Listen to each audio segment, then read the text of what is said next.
SMP production की शानदार प्रस्तुति।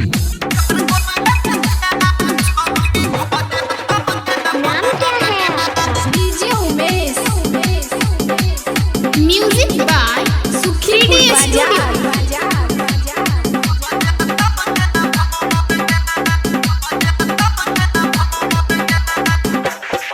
जैसी मुंड न हमर बिगाड़ गे, गोरी कॉल न हमरा से प्यार गे।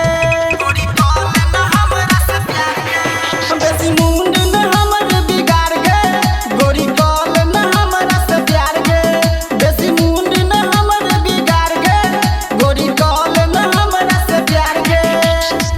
नींदिया से मातल जवानी, नींदिया से मातल जवानी, करे नहीं तू सोर गे। करबो एते प्यार, करबो एते प्यार, छौरी भजे भोजे भोर गे। करबो एते प्यार, छौरी भजे भोजे भोर गे।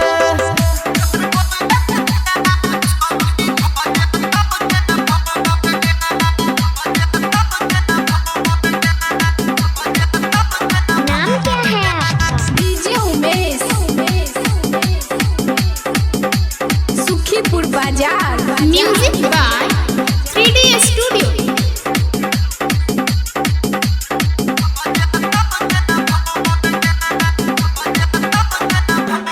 हाँ हाँ तोरा दुल्हन बनेबो, सबटा शौक पुरेबो।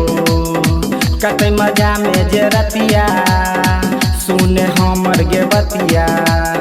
सुने हमर गे बतिया, सुने हमर गे बतिया।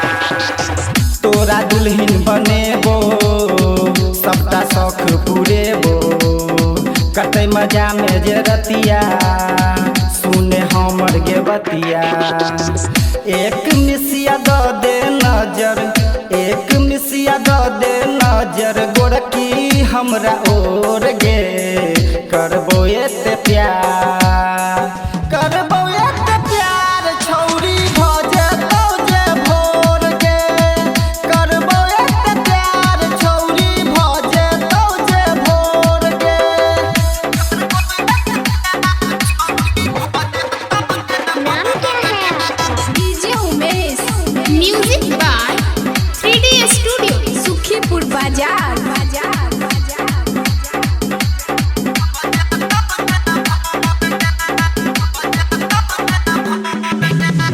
बाप से लेबो ने दहेज गे, एहन हमर से करेज गे। बात किया लागो तीत गे, दुर्गानन छै हमर मित गे। दुर्गानन छै हमर मित गे, दुर्गानन छै हमर मित गे। बाप से लेबो ने दहेज गे, एहन हमर से करेज गे। बात किया लागो तीत गे, दुर्गानन छै हमर मित गे। राजा रंजीत के गोरकी, राजा रंजीत के गोरकी, दिल के है नहीं तू तोड़ गे। करबो एते प्यार, करबो एते प्यार, छौरी भजे भोजे भोर गे। करबो एते प्यार, छौरी भजे भोजे भोर गे। बेसी मुंड न हमर बिगाड़ गे, गोरी कॉल न हमरा से प्यार गे। बेसी मुंड न हमर बिगाड़ गे, गोरी कॉल न हमरा से प्यार गे।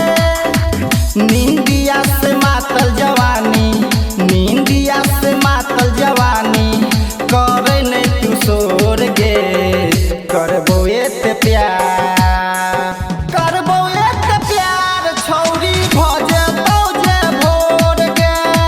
करबो एते प्यार, छौरी भजे भोजे भोर गे। SMP प्रोडक्शन की शानदार प्रस्तुति।